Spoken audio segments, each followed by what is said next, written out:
You know, after I did the Home Alone film ranking last Christmas, I knew exactly which franchise I wanted to cover next in this new ranking format, that being none other than Jurassic Park.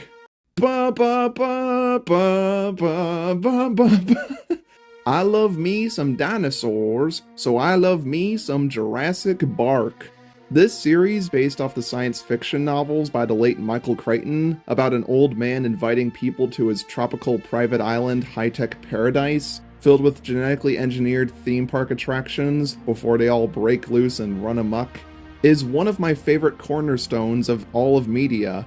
How much so? Well, I still remember exploring up and down the Jurassic World promotional websites. I still remember watching the Battle at Big Rock tie-in short film late one stormy night in Florida whilst getting hyped for Dominion. I still remember getting my massive Hasbro Indominus Rex figure that could just never stand upright. I can still recall little me watching the original T-Rex escape scene before crouching down behind my recliner to hide from the terrifying beast. And I will forever remember my recent experience of getting to meet the Bryce Dallas Howard of Jurassic World fame at Comic-Con. I love Jurassic Park, and all the fascinating dinosaurs and amazing people I've met through it along the way. Suffice to say, despite all the many highs and lows this franchise has seen over the years, Jurassic Park has brought me thousands of unforgettable memories that I wouldn't want to exchange for the world. Now, with the brand new out of nowhere and, in my opinion, unnecessary and premature Jurassic World Rebirth being right on the cusp of release, which might end up sucking or being amazing, we don't know, we'll just have to wait and see, I thought there's no better time than now for me to take a look back at all 6 films in this series from top to bottom to piece together how I truly feel about each of them and rank them accordingly. This feels so nice. It's been eons since the last time I did a Jurassic related video, so this is kind of a nice return to form for me. I recently got to have a lot of fun rewatching all the films with my friend on Discord, Mighty, who is also a fellow Jurassic fan. You know, cracking jokes, making observations, comparing and contrasting, and I'm definitely going to be curious to hear all his thoughts on all this subject, especially once Rebirth comes out. This obviously is just based off of my opinions, of course, while pushing aside at least a little bit of my previous biases and experience. I know many of you will have vastly different thoughts on several of these films compared to my own, which is great, so just try to remain not only respectful, but also open-minded, because some of my takes may be controversial. It's all in good fun though, am I right? That said, my first pick for the worst movie is not at all controversial, and I'm sure 90% of you could have predicted it from a mile away.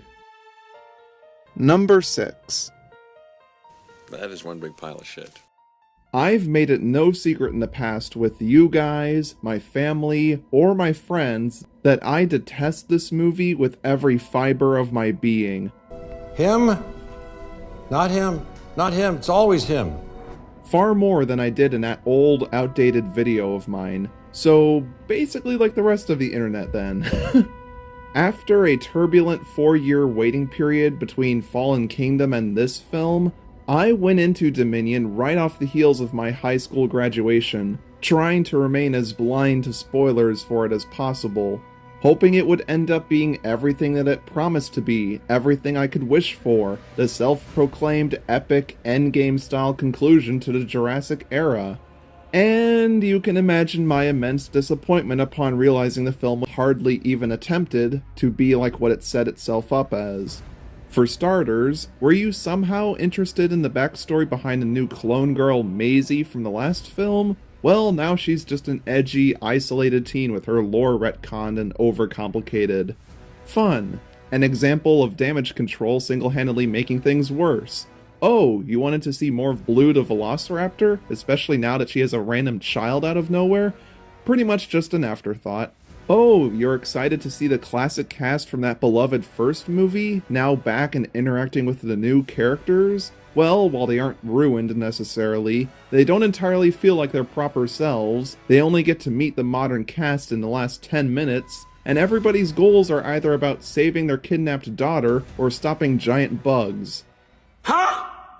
Yes, cause that's what everyone wanted to see. That's what first comes to mind when I think of Jurassic Park. I'm not kidding for all those people who didn't see this movie. The plot is centered around this swarm of crop-eating locusts made by Apple CEO Tim Cook. Sure, why not? All those dinosaurs that escaped and are spread out across the whole world somehow, probably eating someone's child somewhere? Who cares? That's trivial. We've probably already taken care of it off screen beforehand anyway. This is what you need to be afraid of now. Oversized grasshoppers. But mainly, he's exploiting your enchantment with these. I'm not sure I admire your tone right now. Why exactly did we go this route? Subverting expectations, I guess? And also, f*** you? Is that why? I know making fun of this film's story is like beating a dead Parasaurolophus at this point, but what everyone says about it is true. It's utterly baffling and unimaginably disappointing. The fact that dinosaurs are purely secondary to the plot of this dinosaur film is by far the worst aspect of it, and a total pull under the rug after the ending of the previous film. Could they not have the dinosaurs go extinct or wipe a ton of us out because of COVID at the time or something? I don't know, just come up with something with the dinos. Oh my gosh. And I haven't even mentioned yet all the shoddy dialogue, character motivations that change on a flip of a dime, logic being thrown out the window. So shoot them with the gun! Shoot him! Plot armor so thick it could make an Ankylosaurus blush. Terrible pacing, unintimidating villains, another completely unnecessary big bad dino battle at the end, constant pitiful fan service, the best part of the movie being cut from its theatrical release, whatever this is, and so on. Now, sure, a few of these problems also applied to some of the other sequels, but it's all wrapped up with the cherry on top, a forced, unearned, harmful message that's a slap in the face to everything we've taken away from the previous movies, to let the dinosaurs just peacefully live alongside us. It's totally fine. Definitely. And worst of all, this is a film that actively deceived and lied to its audience, with trailers and promotional sites gaslighting us into thinking it was actually about dinosaurs. But no. And yet it still got to make a bundle at the box office because we're all stupid, I guess. Therefore encouraging them to make even more of these movies, and the same mistakes keep getting made again and again. Who hate it? I can't even enjoy it as a so bad it's good experience because it's just such a drag to get through. Even on my first optimistic viewing in the theater, I just felt empty and exhausted, not to mention cheated and confused. And I'm relieved by the fact that just about every person I know, close or distant to me, wasn't okay with this excuse of a film either. Okay, well, most sane people I know. It's not the worst Hollywood blockbuster ever made, it's not completely devoid of good scenes, but the more time goes on, the more I ponder about it, the more I look back at all that wasted story potential, all those forgotten promises, and learn more about other people's perspectives on it, it just breaks my heart even further. So much so it made me contemplate giving up on Jurassic Park entirely. Oh yeah, it was that bad. It's ultimately the biggest mistake this series ever made, and managed to make me feel like a fool for being excited about it before release. F this movie and everything it stands for. Whew! Okay, that's enough. I think I've gotten all those years of frustrations out of my chest now. I believe that I'm finally at ease now, so I hope I never have to think about or talk about this movie in depth ever again for the rest of my life. I probably will, won't I? Number 5. Some of the worst things imaginable have been done with the best intentions. Oh boy, I'm gonna get into so much trouble for saying this, but let me just be 100% frank with you guys. I think JP3 is incredibly mid. I know, this movie has grown a really defensive cult following over the years, with its reputation now becoming the overhated black sheep of the series. And while I don't want to shame the good people who are nostalgic for this film, I mean heck, I am as well, and I don't hate it either. There was a time where it was a really goofy, guilty pleasure for me. Hell, my ringtone is literally that Kirby paint and tile plus thing that emanates from the Spinosaurus. But I can't exactly say that I can defend it or anything. Now, a good chunk of the Jurassic fandom is prone to just propping up the original Jurassic Park trilogy as this infallible, perfect collection of films that come together to make a clean package, while completely disregarding the vastly inferior and sucky World trilogy, which they're not completely wrong for doing that. However, JP3 is not so much of a film per se, as it is a theme park attraction. Or photo play, whatever the hell that means. Looking into it hoping to find deep messages, lore hints, or serious storytelling is a fool's errand, and I think everybody who likes this movie is aware of that. It by no means makes the film insulting necessarily, but seeing this series once filled with likable characters with intelligence, creatures that still felt like living animals, and lots of ethical commentary for you to chew on, turn into more or less nothing but mindless theater fodder is a little disheartening. And that problem would only get worse and worse over time. 3 was the first film here to not be based off existing Michael Crichton material, or to be directed by Spielberg, and it shows. Most of the characters here, with the prominent exception of Alan! who can be raw as hell in this movie, Reverse Darwinism. Survival of the most idiotic. are pretty annoying and uninteresting. The effects are okay, I guess. The pacing is so breakneck that you can never really get too comfortable with the scene or let it really sink into your mind. A lot of the time, it just sort of goes through the motions of what you expect to see in a Jurassic movie, albeit with a few nice surprises. And it doesn't really have a satisfying climax, really. It just sorta stops. Like, okay, that's enough now, goodbye. Let's go home. All while pteranodons fly out into the sunset, probably about to peck people to death. What a note to end on. The film's notoriously messy and troubled production is honestly 10 times more interesting than anything that goes on in the plot, which is basically just another excuse to get our main character back to Dino Island. I'd say this was the first time where Jurassic Park fully truly lost its integrity, and was the first installment to make the public generally view a lot of these sequels as a joke. Like, dude, what are we even doing? It's blatantly clear to me why this was the film that put the franchise out of commission for a decade and a half. It's not anything worth getting vitriolically angry about, and I can sometimes find it to be enjoyable, dumb fun, and there's a few interesting ideas that are not fully taken advantage of, but are hinted at towards us, and a few good sequences that are legit suspenseful and cool. The Spinosaurus in particular is one of my favorite creatures in the whole series, and it's such a shame that time after time again, the poor thing got shafted from ever returning on screen, besides getting to be mind-controlled for an animated Netflix show. This franchise sometimes. But at the end of the day, outside of establishing that Ellie and Alan didn't end up together or anything, it's ultimately frivolous and unimportant to the overall series story and is completely skippable. It's a short and breezy sci-fi original B-movie wearing Jurassic Park skin with the epic Sam Neill as our host. That is it. That's pretty much all there is to it. Nothing more and nothing less. Wait, didn't I forget to mention some controversial fight scene between two dinosaurs here, the outcome of which created an uproar of angry fans? Probably not that important. Lord knows the movie forgot about it. That's why I love Nestle Crunch. Number 4. Burn, baby! Burn! I was already gonna get flack for putting down 3 as much as I did, so fuck it. I might as well just bite the bullet now and simply say, I think Fallen Kingdom is slightly better than 3. Sorry guys. While it may be more incompetent and emotionally manipulative than 3, there is at least something here.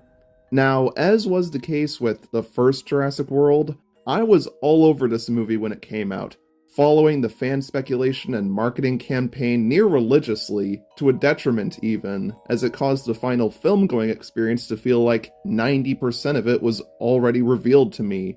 And because I had grown such a connection to it, it led me to getting all defensive and in denial about the film's quality, once online reviewers understandably got upset with it. But I still remained super excited about the prospect of what its ending had set up, becoming fascinated with the idea of dinosaurs escaping onto the mainland, and letting my imagination run wild with what could be done with that. Sadly, we all know exactly how that turned out. It was all a lie! Especially given how much the film just existed to set up the next, and was completely reliant on its ending being paid off to be satisfying, culminating in Fallen Kingdom just becoming the awkward middle child of the World trilogy. Suffice to say, I've had a very turbulent relationship with Fallen Kingdom. This movie does have a ton of ideas at play, like a volcano blowing up the island, the introduction of another hybrid, and the reveal of a human clone, all of which are done here in the most ludicrous, balls-to-the-wall, insane way imaginable. Its best attribute, though, is definitely the visual direction. The effects not only look great, but there are just so many distinctive, sometimes eerie shots littered all throughout the film, thanks to director J.A. Bayona's flair for horror. And it gives the film this large-scale and gothic aura that I kinda dig. 'Tis a shame that he couldn't write the movie himself, because Lord knows the script really could have used him. 'Cause need I remind you, this movie is very, very stupid at times. Like Baryonyx being able to survive having lava dropped on its head, and still keep trying to attack our main character's levels of stupid. How are you not dead? I have no idea! Its steady pacing and memorable set pieces are at least enough to prevent it from ever getting boring, but why exactly did I go against the grain and rank this film higher than 3?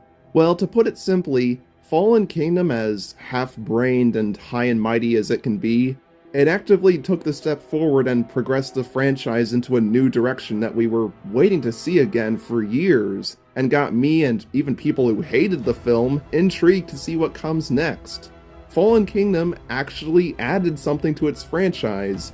Whether or not it got to that point properly or was totally undone by what came out afterwards is a whole other discussion altogether.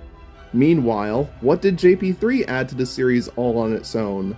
Diddly squat. And that's why I place it higher. That, and I can actually pinpoint a time where I actively liked this movie, whereas 3 has only ever been a guilty pleasure on a good day. But don't get it twisted, if there is something on the same level as a smiling raptor waiting for us in Jurassic World Rebirth, we are in for trouble. Number 3. Jurassic World? Not a fan.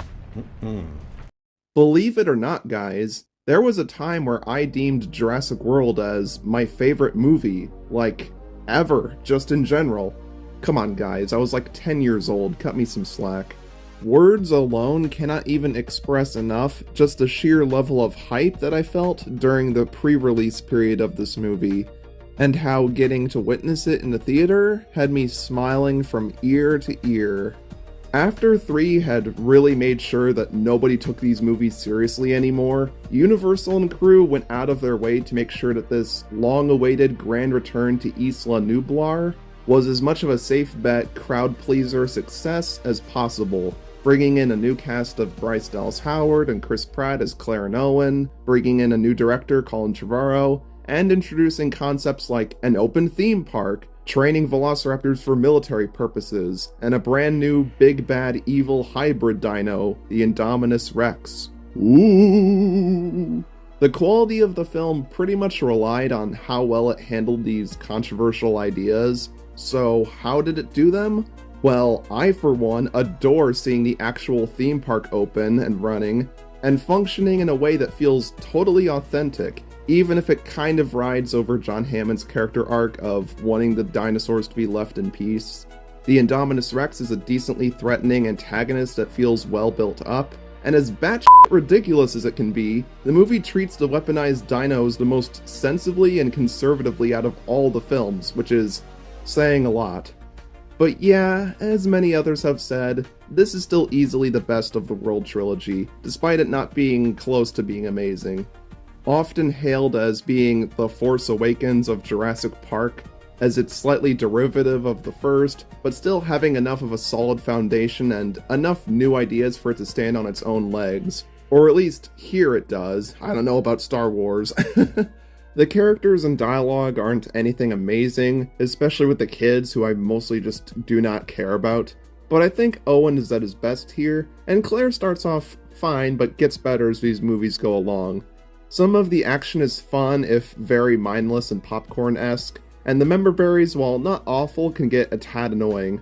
Also, the film can come off as quite condescending with its messages about corporations and sequels trying to one-up each other, whilst having very little tonal self-awareness and is literally coming from the mouth of a corporately approved legacy sequel. And man, I forgot how poor a few of the effects are in this movie. But in all honesty, most of my grievances here aren't that personally strong, nor are they as severe as they are in later installments.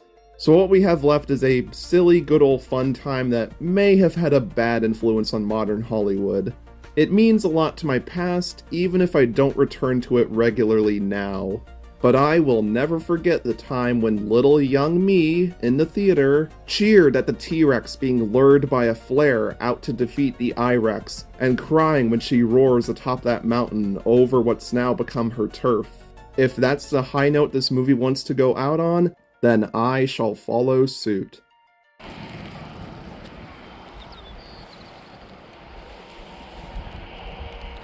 Roar! Number 2. Oh, yeah, that's how it always starts. But then later there's running and screaming. My reasoning for having this movie be placed at number 2 has kind of gone over the years from being from a place of adoration for it to more of a, by default, this is the best sequel. Now, this is the only Jurassic Park sequel that was written by David Koepp until now, scored by John Williams, directed by Spielberg, and based on existing Michael Crichton material, all of which do give it a sort of boost over the other films, but with that comes a certain expectation that I just don't think it was able to reach. I do like The Lost World, I really do. It can actually be a sort of comfort Jurassic film for me, as this fun, nostalgic excursion to the mysterious Site B. Hell, I actually think it was the first Jurassic film I ever saw. But I just don't find it to be perfect, or even on the same level as the first movie, unlike how a lot of fans feel about it. There's just a little too much holding it back from being such. Several of the characters who we're supposed to root for, barring Ian Malcolm, who's now our protagonist, are just unlikable hypocrites who cause more conflict in the story than the antagonists did. The film has occasional tone issues, the story in places feels a lot more messy and incomplete than the first, and a ton of the symbolism and intelligence within its subtext was sadly lost in translation or during the editing process. That being said, there is still a great number of intense, thrilling, and genuinely memorable action set pieces here that have become highlights of the whole franchise. Like the glass scene with Sarah, there's not a single dinosaur present here, and it's still incredibly tense. I like how brutal and sometimes tragic a lot of the kills are. The visual direction, music, special effects, dialogue, and more realistic treatment of the animals are all leaps and bounds ahead of pretty much anything that came out afterwards.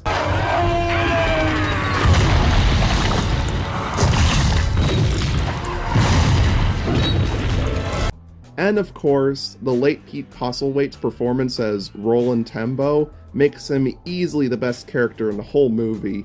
I love this guy, as does pretty much anyone else. And I so badly wish the film was centered around him more than it was these guys, or that we could have seen more of what they had originally planned for him. In conclusion, I find The Lost World a tad disappointing, because when looking at the behind the scenes and unused scripts, you can tell it was so close to being truly excellent. But the growing pains of being a sequel adaptation that was never really supposed to happen, and several odd decisions made by Spielberg result in a very flawed and occasionally goofy, but still at times impressive, follow-up to the original. It's a very respectable attempt at making a sequel to the first. By no means does it live up to the first, but it is still, as many fans can attest, the best that the sequels ever really got. And of course, at number 1 is... That's why he's the GOAT! The GOAT! Ah yes, the original, the classic, the untouchable, the titan of pop culture, one of the ambassadors to all of paleo media, one of the greatest films of all time, Jurassic Park. What is there for me to say about this movie that hasn't already been said enough times at this point? Heck, even just saying that alone feels like it's been done to death. So I won't even bother trying to add anything new to the conversation. Just that even after all these years of this film being endlessly rewarded, quoted, parodied, analyzed, and attempted to be replicated, I still find it captivating and relentlessly entertaining, if a bit exhausted due to how overly familiar I am with it. Its landmark VFX that revolutionized cinema as we know it, the unparalleled score, the clever direction, terrifying, awe-inspiring prehistoric recreations that were mostly pretty accurate for the time, pitch-perfect casting, and deep, thought-provoking, heavily dissectable messages about the ethics of playing God, taken straight from the pages of Michael Crichton's work, are all exactly why this movie is so beloved. All that and more. It may be super predictable and cliche to place it as number 1, but it's ultimately stood the test of time and definitely deserves it. It always has been, and forever will be, the greatest Jurassic Park film of them all. And that is my ranking of all the movies. It's interesting how much my viewpoint on them has changed in the past few years, with me going from a once ground kisser of everything this series walked on, to a rather jaded and critical cynic. It's a shame that out of all the films to pick from here, the only one I can safely say that I love is Jurassic Park. I can enjoy a couple others, and I have soft spots for all of them, not you, but I think that's proof that Jurassic Park was never really handled as well as it could have outside of its first go-around. And after the last one, I really thought the best course of action was to just let the series rest with the very dinosaurs it brought back to life. But I guess not, beggars can't be choosers. Rebirth, all of our eyes are set on you to at least be watchable. The bar has been set as low as the Marianas Trench, so I'm sure it can't be too hard for you to surpass the failures of last time. Now FYI, I might in the future go back and do a whole retrospective series on each film individually, cause I have such lengthy thoughts on all of them that I wasn't able to share in this video, as long as Rebirth doesn't kill any interest that I have in the subject matter. So yeah, I'm looking forward to that, and hopefully Rebirth won't just be completely mediocre. Hang on, wait a minute. If I'm doing that retrospective series, then does that mean I have to go back and talk about Dominion at length again?